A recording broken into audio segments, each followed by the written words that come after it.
Welcome back to the Book Club. I'm Michael Knowles. This month, we will be discussing one of the most famous plays ever written in the modern theater. That is Death of a Salesman by Arthur Miller.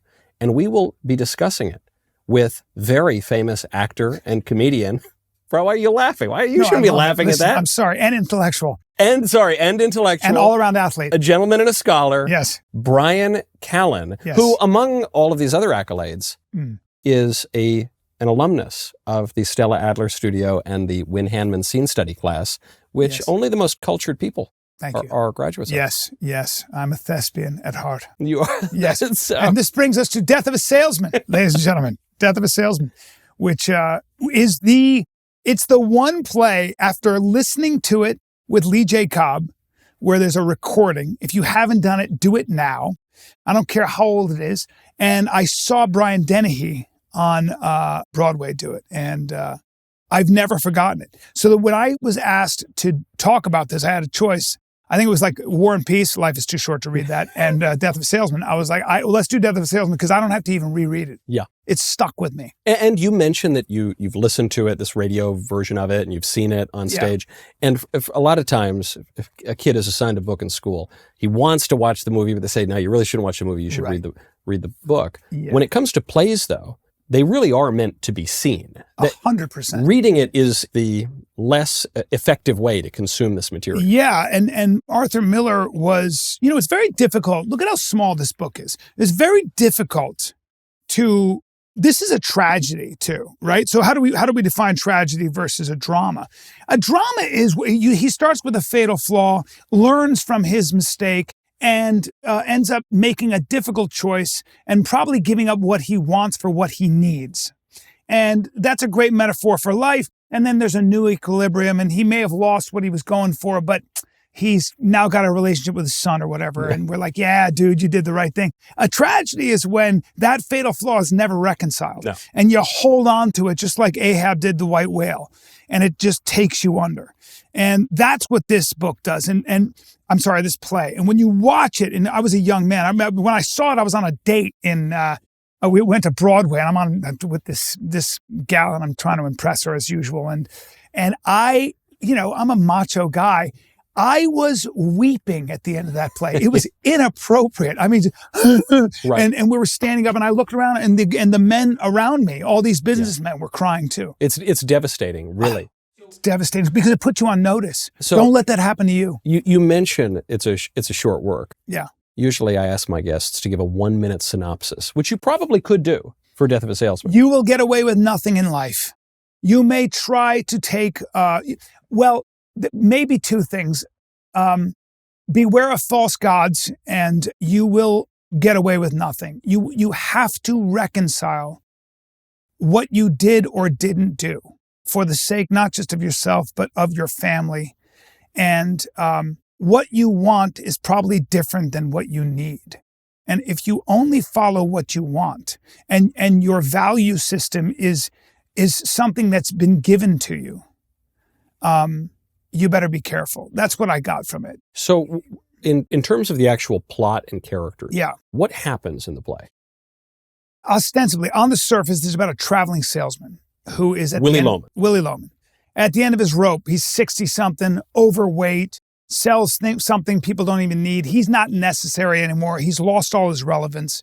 He's got a beleaguered, long-suffering wife. He's got 2 sons, both of whom are now home. Biff and Happy. Biff and Happy. Biff was the golden boy. Things didn't work out for him. Happy is kind of a philanderer and a boozer and, just a good time Charlie. Ostensibly, it's just sort of about this American family, and things aren't going so well, and he's just hating his job. But what it really is about is it's about a guy who never really told the truth to himself or those around him. It's about an affair he had that he got caught. His oldest son caught him, the golden boy, the kid who looked up to him. Ruined his life. And it's about how that ruined his son's life, how that ruined his life, and how this is a tragedy because he never reconciled with his flaws. He's weary. He's tired. His dreams have been dashed. He's pretty much, he realizes that he doesn't matter, that he's irrelevant, and that he's not even needed. He's so replaceable. So his name, first of all, tells you a lot about Willy Loman. Willy Loman. Willy Loman. Loman. Willy Loman. And I'm of the generation where we would use that a lot. It's like, I'm starting to feel like Willy Loman, dude. Yeah. I'm on the road all the time, whatever it is, and nothing's happening. And that's what you get, where there's an indignity, because, Arthur Miller was probably making an observation that said, in America, you are worth what you earn. And he says specifically, I think, be liked and you will never want. That the most important thing in life is being liked. Yeah. And then there's one more. And he Where confides, is it? by the way, in his wife. I remember when he says, they call me walrus behind my back. They call me, yes. He's so beaten down. Yeah. And he says, the only thing, this is Charlie, the neighbor, the only thing you got in this world is what you can sell. And the funny thing is that you're a salesman and you don't even know that. Yeah. Now here's though the elephant in the room with this play. And here's what's so haunting. And the way it's done is just unbelievable if you watch it. Willie had his son Biff, who was the golden boy, athlete, stud, Going to just University full of of life, Virginia, probably. all of it, man. And what happens? He wants to surprise his dad when his dad's on the road, and he catches his dad cheating on his mom with some woman, and he hears her laughing, and there's obviously, and that ghost chases both of them, and they never live it down. And to me, that's what that play's about in a lot of ways. It's like, man, just, some things you can't live down. Some things are so big that they'll break you in half. And that was, he's on the road, man. He's on the road. He's working hard. There's a gal. He still loves his family. No, not with Arthur Miller. Yeah, because you don't get away with it. The play opens up and you got Willy Loman. He's muttering to himself. He's talking to no one, but he's in his mind. He's talking to this son. They keep going back in time. They keep going back. He's speaking to his son Biff, the two sons, Biff and Happy. Yeah, Happy's the younger more one. of a. Happy is who you want your kids to be, dumb and good looking. Yeah, you know what I'm saying? A little bit of a philanderer himself. You know what I mean? And he's like not even thinking too deeply. But Biff was different. So you got Willie. He's talking to Biff, trying to relive something in his past. Biff finally comes home from out west. Happy's already in the city. He's working a business job. He's going out with women every night, wasting his money. This poor mother, Linda, she's darning her stockings because they don't have any money. And she finds out Willie is about to kill himself. She finds a rubber pipe on the heater, and they're all just so nervous about this. Willie's lost. He can't sell anything. He's crashing his car. It's really looking bad. And Biff and Willie have this terrible relationship, and Linda, the wife, can't figure out why. That's why. We later find out why. Because the whole time it keeps coming back to Biff flunked his math class. And so after that, he got caught stealing from his summer employer. He didn't end up going to the University of Virginia. His whole life went completely off the rails. Because the contract he had with life, his hero, his father, turned out to be a paper tiger. That's right. And what did he call him? When he caught his dad cheating with the woman, is the character, he said, "You're a fake. You're a fake." And that's the line that keeps haunting him. And he is, and he knows it. And the only way out of that is the hard truth. See, what I see it. So Arthur Miller was like, this is what capitalism does. This is what America. No, man. No, I don't agree with that. Hold on. Just on that point you mentioned. Yeah. The author, Arthur Miller, was kind of a commie. Like, he probably went to Communist Party meetings. He was brought before the House Committee on Un-American Activities. The first director of this play, Elia Kazan, testified before the Committee on Un-American Activities. Remember, the Crucible was really about the McCarthy era and the witch trials and all that. That was really what it was about. Mark Miller's other play about the Salem witch trials is you're either about, with this court or you're against it, and all that stuff. So he's a leftist. He's defending communists. He was palling around with communists. And so Death of a Salesman is a critique, at least in Miller's mind, of American capitalism. In part. It's also, though, and what I loved about Miller was, again, he said, you've got to be morally consistent. You've got to do the right thing, man. You've got to do the right thing. And if you don't do the right thing and you don't do something about it, you will pay the ultimate price. Yeah. And there was nothing left for Willy Loman to do but kill himself so his family could. He was worth the insurance his miserable and unaccounted for life was worth. And that was what killed me about it. And I think he sucked that pipe. I think they don't even get the insurance in the end. Right. You know, the final scene is that Willie and Biff have this almost makeup. I mean, there's a big blow up where the kids decide they're going to take their dad out for dinner. They all start arguing again. The kids ditch Willie to go out with some girls, and it's just so terribly sad. But in the final moments, Biff and his dad are really trying to reconcile, and Willie says, "Oh, my boy, he does love me. He really does." And what does he do? He gets in the car. The family goes to bed. The wife, Linda's so nervous. And he gets in the car because he says, what my life is worth in the final count is the insurance money my family can collect to give Biff a start. But I hate that, Michael. Like this is why it's not about capitalism for me. It bothers me. This guy, Willy Loman, was a weak man. And Willy Loman should have pivoted. Hey, bro, pivot. Okay? Yeah. They needed me in there going, hey, you, listen to me. Pivot right now. Lose weight, get a new skill, and do something about the fact that you're on a treadmill. That's how America works. Take a risk, and I don't care how old you are. Everything is figure outable. That's what I say, right? That's how it is. And people who do that, usually the universe favors the bold. But Willy Loman, and action. Willie has no skills because, as he says, his whole career is just a smile. It's just having friends and being liked. Well, guess what? You deserve what you get because you can't do that. After a while, sorry, bro. You can't just rely on a smile. You got to be able to add value. You've always got to be asking yourself, that's what I take away from it. When I watched this play, I said to myself, I never want to be Willy Loman. Yeah. I'll do whatever I have to constantly adapt. And you can't stay comfortable, man. It seems to me, though, that Miller's critique, because you're not a communist, but Miller was pretty close. And it seems to me Miller's critique here is actually the whole American economy is kind of fake. It's all a smile. There's this theme that crops up in the play, which is that there used to be trees and shrubs and plants in this neighborhood in the city, and it's just apartment buildings that are kind of crowding around it. And there's nothing Willie can do. And the irony, the cruel conclusion of this American system is you think that all you've got left is I can kill myself and then maybe my kids will have a start. And even that is illusory. Yeah, that's the nostalgia for the pastoral America, the life on the farm. And we have this romantic notion of what that was like. You know where that comes from? People who lived in cities.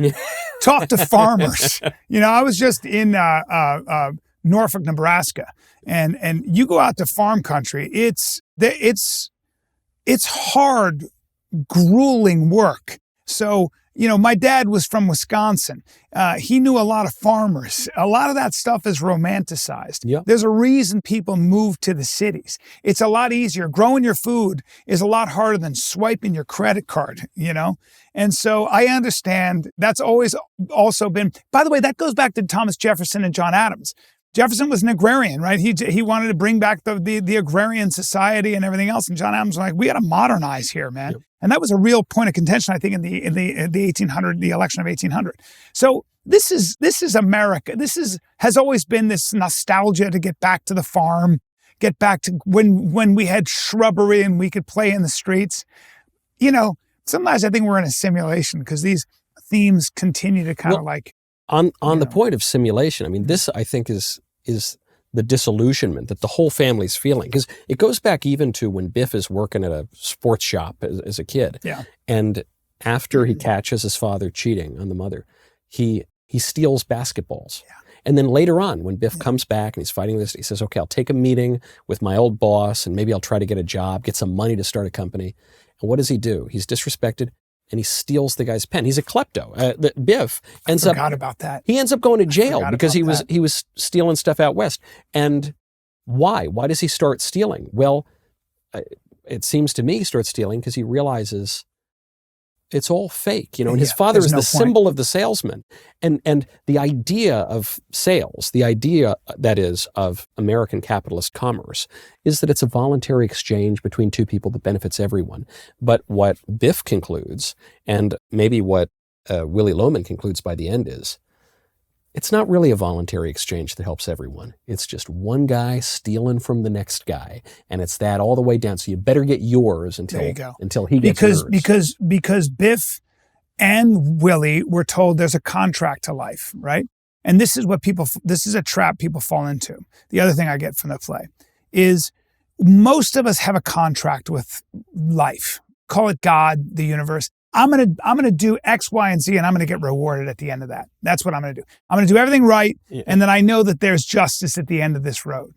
That's not how life works, actually. It's just not. Not on this plane of existence. No, man. Not on this dirt. You can do everything right, and somebody can just step out of the shadows and kill you for no reason, or just 1,000 things happen. But I love what Jordan Peterson said about this. Just align yourself with the truth. Tell the truth, man, and keep telling the truth. He said it more like this, though. Tell the truth, man. You know what you got to do, bucko. That's not a bad. Thank you. I've worked on it for many years. It's a little too much Kermit the Frog, but other than that, someday it was we'll find it. The Rainbow Connection. Do you see it? Hold on. Michael studied theater, everybody. And I did, with Wynn Handman and at the Stella Adler Studio. Wynn Handman. On this point of the illusion, though, on the theatricality of it all, there is this great moment in the big blow up where they're back at home, the whole family. This is after the disastrous dinner, and Willie comes back.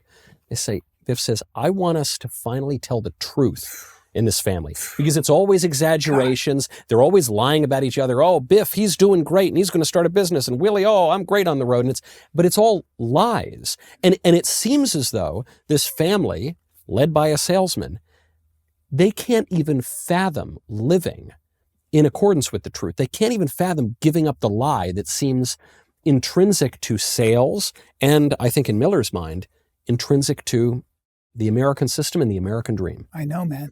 Well, the truth is always that way. The truth is you're doing your thing over there, and the truth's got a fedora on with a cigar, and he's just sitting on a couch going, I'll be over here when you're ready. Are you done with it? Oh, you're not done. You keep going, I'll be here. Take your time, But you will pay the piper. You're going to pay the piper. No one avoids that. And especially with a family, when the whole family dynamic, where the patriarch and everything else is built on a lie, it's going to come to fruition.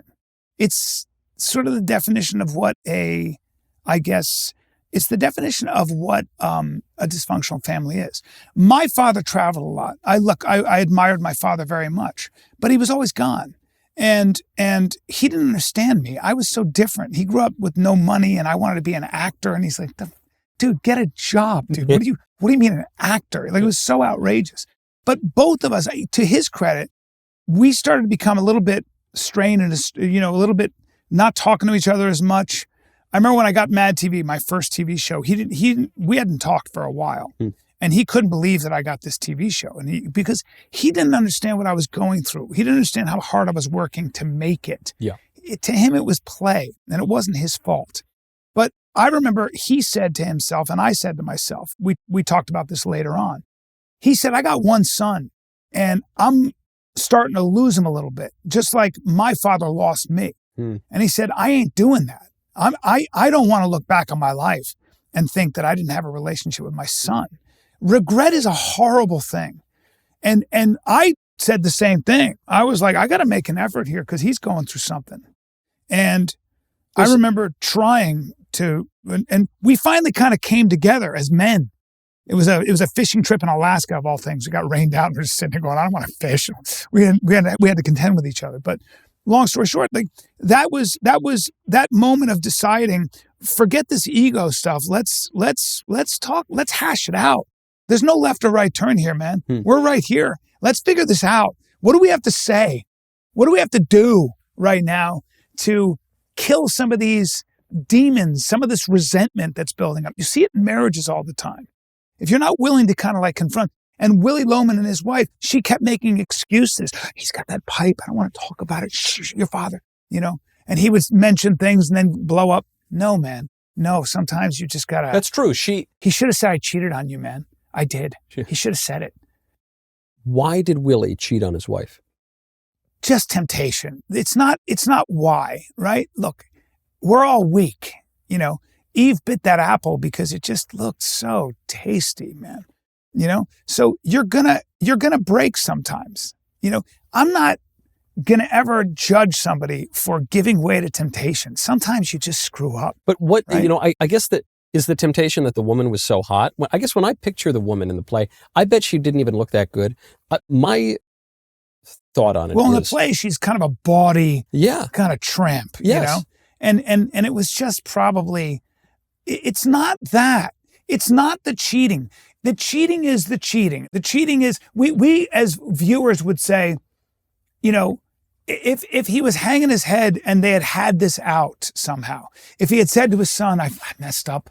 I know I'm your hero and I did the wrong thing. But I guess even before that, I think what Miller is showing us is not that Willy Loman's got red blood and he likes a hot chick or something. Yeah. I think he's showing us the alienation that he sees in capitalism, the classic Marxist critique.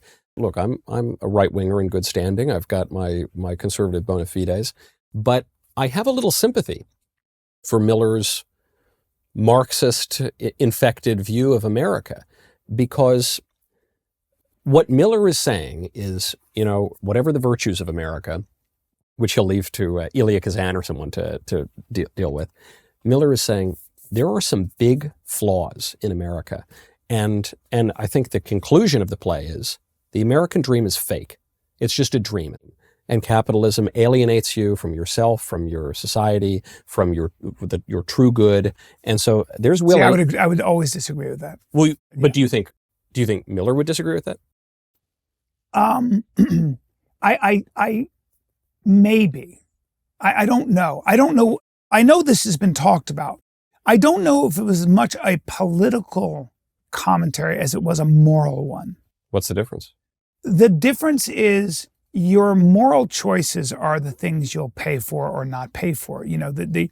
This was a guy who just wasn't willing to face reality. He wasn't willing to adapt. He wasn't willing to change with the world. The whole point of capitalism and being a salesman of anything is, this country wasn't built on, I have job security. None of us have job security. None of us, unless you work for the U.S. government. But isn't that what Miller is polemicizing against?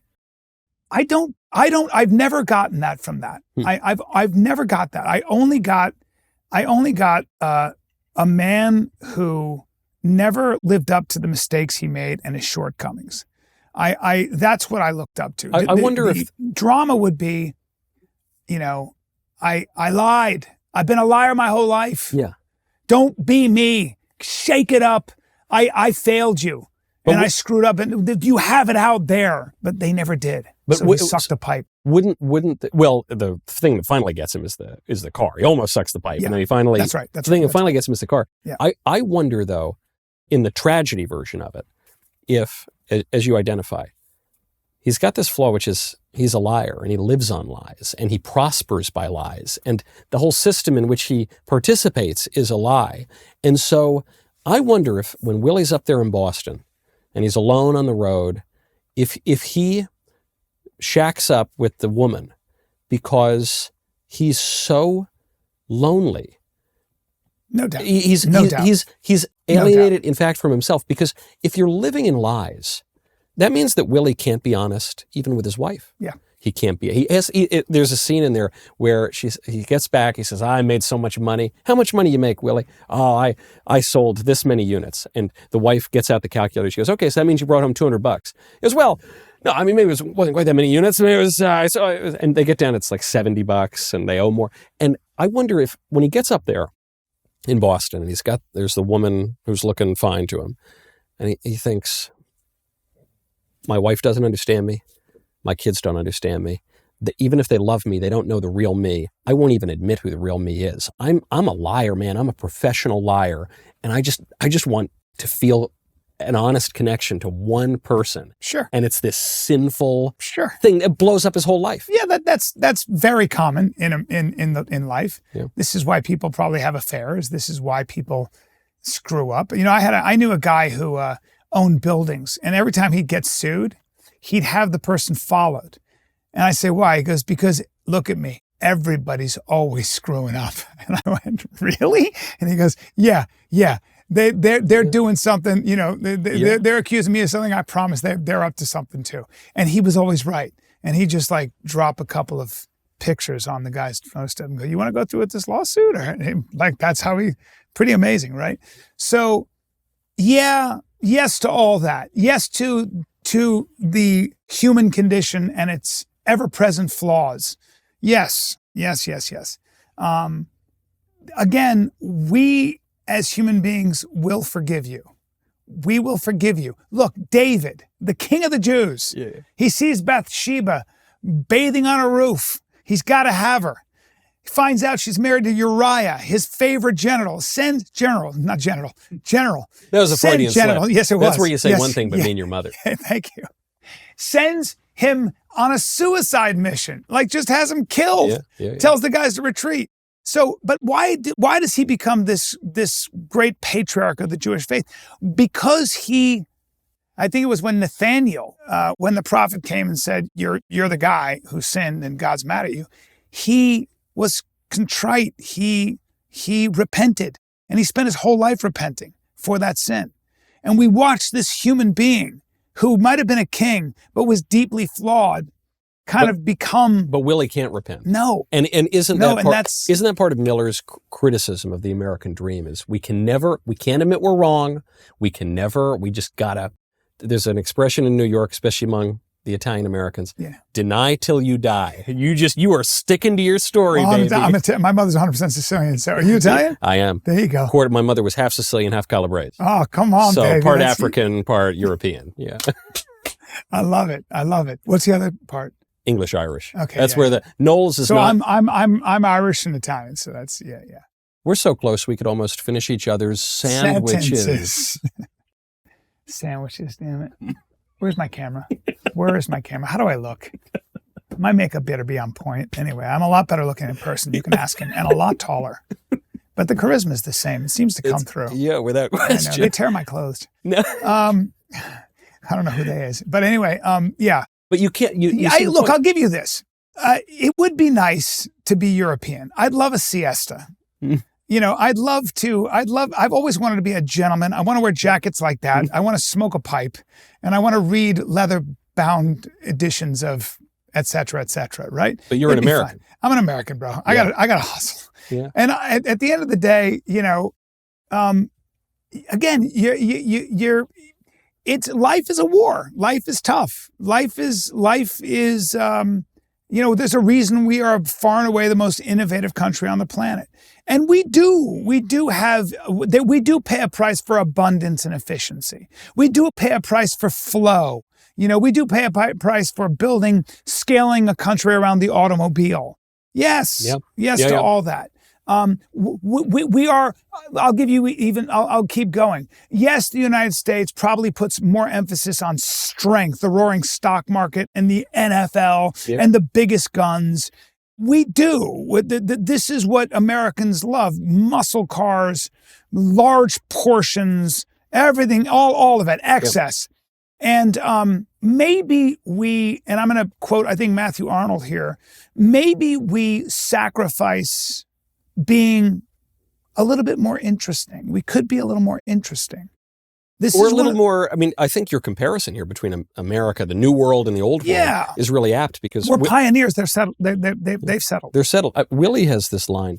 He's talking to his boss as he's being fired finally from his job where he hasn't made money anyway for a long time. Yeah. And he says, a man is not an orange. You can't just eat the fruit and throw away the peel.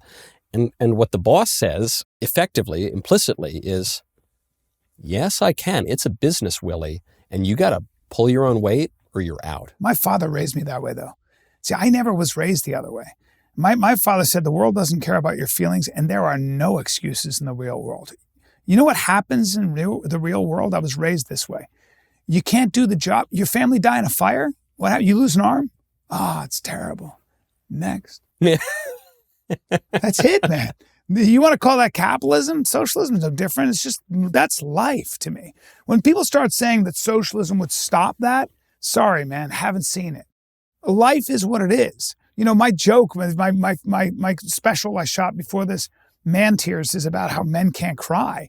Or, it's really true. It's like you've got to pretend all the time. Being an American male is to keep that pilot light of aggression on at all times, because you are expected to solve all the problems. You can cry behind your face. Suffer in silence, bitch, because you're going to provide and protect, all right? Today's a good day to die, and I got all the answers. That's what it is to be a man. And carry on, my son, and it'll never end. And when you die, nobody really cares. I could die tomorrow. My friends love me. They do love me. But if I die tomorrow, nobody's missing work. Nobody goes to Willy's funeral. He said the whole place says, "Oh, you'll see someday. All my friends from all the different cities, they're all going to come."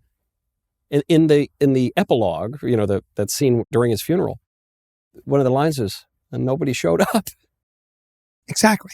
What you're saying is, basically, Arthur Miller's critique of American society is totally right. That's why he's a good playwright. But, that's just the way it is. Suck it up, Buttercup. But it's also, I would say to Arthur Miller that what's really, really awesome about capitalism and the American way is solving that problem, pivoting, figuring out a better way, and winning. You can win at this game. You just got to be tough. You've got to constantly adapt. You've got to constantly grow, and you've got to be honest with yourself and your surroundings. That's what I would say to Arthur Miller. I mean, I'd say there's no other way. That's Darwinian, but that's also nature. This is actually generally I agree with you. Yeah, bringing out the best in yourself is not easy. And requires friction. And when you just get to where Miller's coming from, he's just wrong, because he was a communist. And actually, his other very famous play, The Crucible, which is attacking McCarthy, McCarthy was right. And the House Committee on Un-American Activities, they were right. There were a bunch of commies in the State Department working with the Soviet Union, and they all should have been thrown in prison. And so I look at this and I say, Elia Kazan was right to name names, and On the Waterfront is a better movie than Arthur Miller's stupid response to it. And yeah, I'm an American. Sorry, Arthur. And by the way, you're an American too. You married Marilyn Monroe, for goodness sakes. That's as American as apple pie. It doesn't get more American than that. Yes. Yeah, and I think he'd be open to that critique. I really do. I think we are right about that. I don't think there's any escape.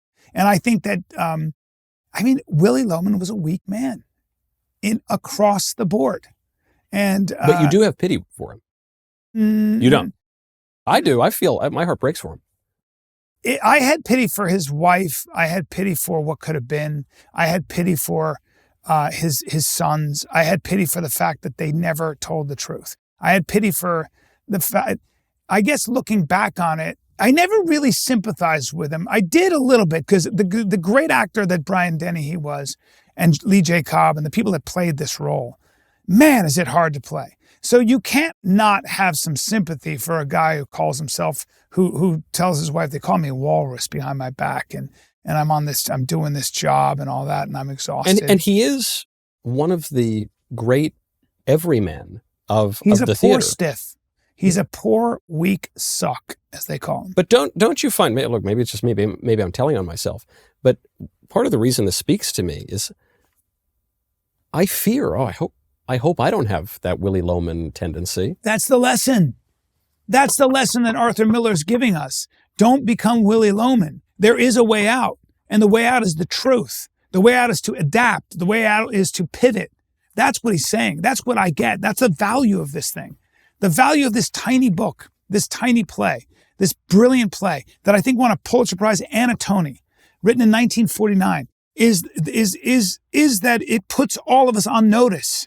Don't be Willy Loman. You don't have to be. You don't have to be. But if you keep taking the easy route, if you keep lying to yourself and those around you, if you don't keep your promises, and if you take what doesn't belong to you, and if you end up doing those two things and you don't make amends and you don't make it right, then you will become Willy Loman. Look, what is justice? The Greeks defined justice as everything in its rightful place. You are going to knock things out of place sometimes. You're going to be weak. You're going to make decisions. All good, man. I get it. You're forgiven. All of us do it. But you got to make it right. You got to tell the truth. for your own sake. And but for those do around. you think Arthur Miller is telling you and telling his audience at the time, you, the individual American, you have the ability to just pull yourself up by your bootstraps and fix it within the system? Or do you think he's saying this system is toxic and there's no way out and we need something akin to a revolution? I think he's saying the latter. The answer is I don't know, Michael. I don't know. You're dying to make him a red. He was a red revolutionary. He was. He was a commie. He was. It's not even I don't know if controvertible. he was. I mean, he was, but I don't think that's what the. I mean, I can just see you. I'm McCarthy. Right. I'm just McCarthy sitting there going, Michael. We did this show together. I don't know why you're telling me. I guess he was a communist. All right, we should burn the book. Yeah. Burn it, I say. Well, the problem, this is my problem with it, is I think he's a red and the play is kind of commie and everything. But that doesn't mean he's not a good playwright. And he's a great playwright. It's a very, very good play. He's a great playwright. It's not a very good play. Yeah. This is a great play. Yeah. And he's a great writer. And everything he wrote was great. So, no, I don't think his communist leanings bled into the play. I think you're reading it wrong. To me, this reads as like one of the greatest indictments of the American system. Maybe that's why you shouldn't read it and you should see it. That was deep. Did you get that? Why wasn't I looking at my camera? You got a profile. I have a good profile there. God, that was powerful. Should we I wish do I had a rendition of it? I wish right I had now? a wind fan, but it wouldn't do anything because I don't have the hair. It would just blow my makeup away. You heard what Bryan said. Go, maybe read it, or at least listen and definitely watch. Listen to Lee J. Cobb, and if you can find it, you could probably find Brian Dennehy's performance somewhere. It's life-changing. And it was written in 1949, and we go to the theater to laugh and cry. And there's something about irony and writing this way where you say life is just like that, but it's a metaphor. And it's so difficult. It's so difficult, but he was a master at it. He was a master at breaking your heart and making you want for the characters as much as the characters wanted for themselves. Yeah. And that's the art. Unlike, a lot of course, there are a lot of, conservatives that won't watch it because Michael's heart is made of tar and hornets. No, I'm saying it's a great there's play. Salt on there. Nothing grows. Nothing grows. It didn't reach him. The problem with the playwrights and the theater of this era. Yeah. They all legitimately were communists. Like the group theater, it was all these actual communists, Actors Studio. Sure. And but the other problem was they were also artistic geniuses. Yeah. So those things went together. Communists make great coffee and they make great playwrights. If I walk into a coffee shop and it's just a bunch of people with purple hair and they're androgynous and everything else, I'm like, this is going to be this is good coffee. This is good coffee. Conservatives don't make good coffee. Well, Bryan, thank you so much for coming on the show. Michael Knowles, you're a good man. Good I've to been see a fan you. a long time, and it's good to be here. Well, thank you. The honor is all mine. Oh, stop it. Yeah. Not only, I knew you were obviously, actor, comedian, all this, but to find out that you're part of this club of very cultured people. Come on, my friend. A couple of intellectuals. Let's go and have some tea, shall we? And smoke good tobacco. Thank you so much for watching this episode of the Book Club on PragerU. PragerU is a 501c3 nonprofit organization, so we rely on donations from viewers like you to keep this content on the air. Please consider making a tax-deductible contribution today to help keep this content coming. Thank you very much.